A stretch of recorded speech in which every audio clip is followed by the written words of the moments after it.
بسم الله الرحمن الرحيم. إن الذين يكفرون بآيات الله ويقتلون النبيين بغير حق ويقتلون الذين يأمرون بالقسط من الناس فبشرهم بعذاب أليم. أولئك الذين حبطت أعمالهم في الدنيا والآخرة وما لهم من ناصرين. ألم تر إلى الذين أوتوا نصيبا من الكتاب يدعون إلى كتاب الله ليحكم بينهم ثم يتولى فريق منهم وهم معرضون. ذلك بأنهم قالوا لن تمسنا النار إلا أياما معدودات وغرهم في دينهم ما كانوا يفترون. فكيف إذا جمعناهم ليوم لا ريب فيه ووفيت كل نفس ما كسبت وهم لا يظلمون.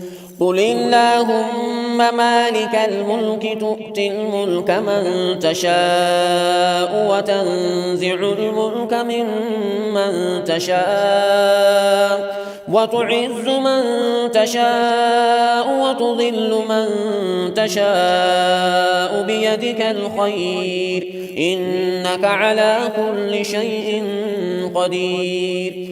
تولج الليل في النهار وتولج النهار في الليل وتخرج الحي من الميت وتخرج الميت من الحي وترزق من تشاء بغير حساب.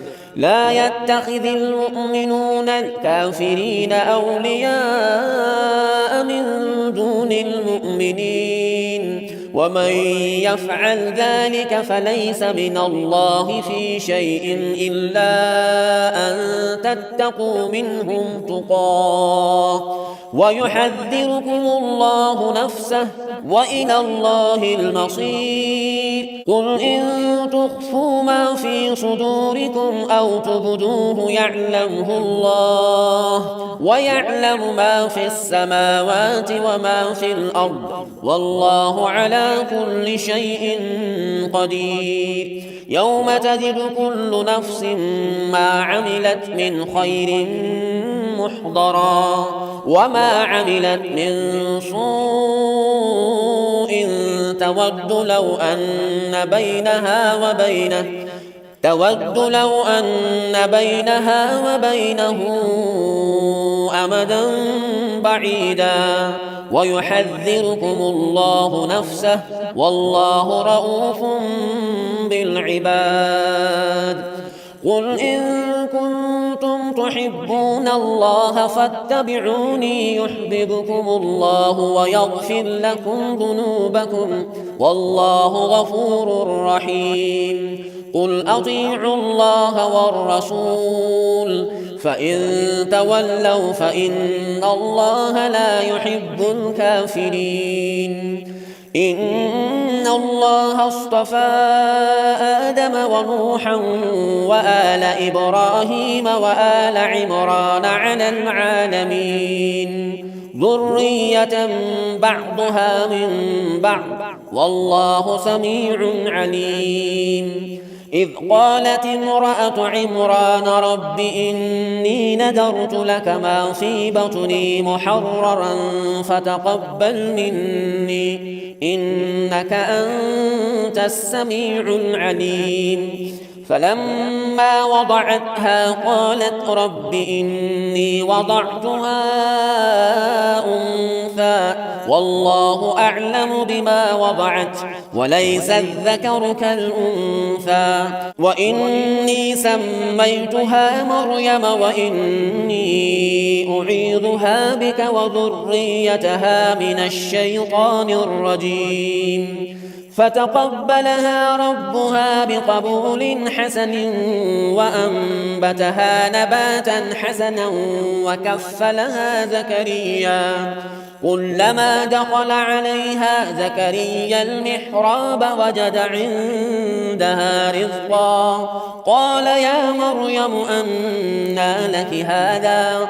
قالت هو من عند الله إن الله يرزق من يشاء بغير حساب.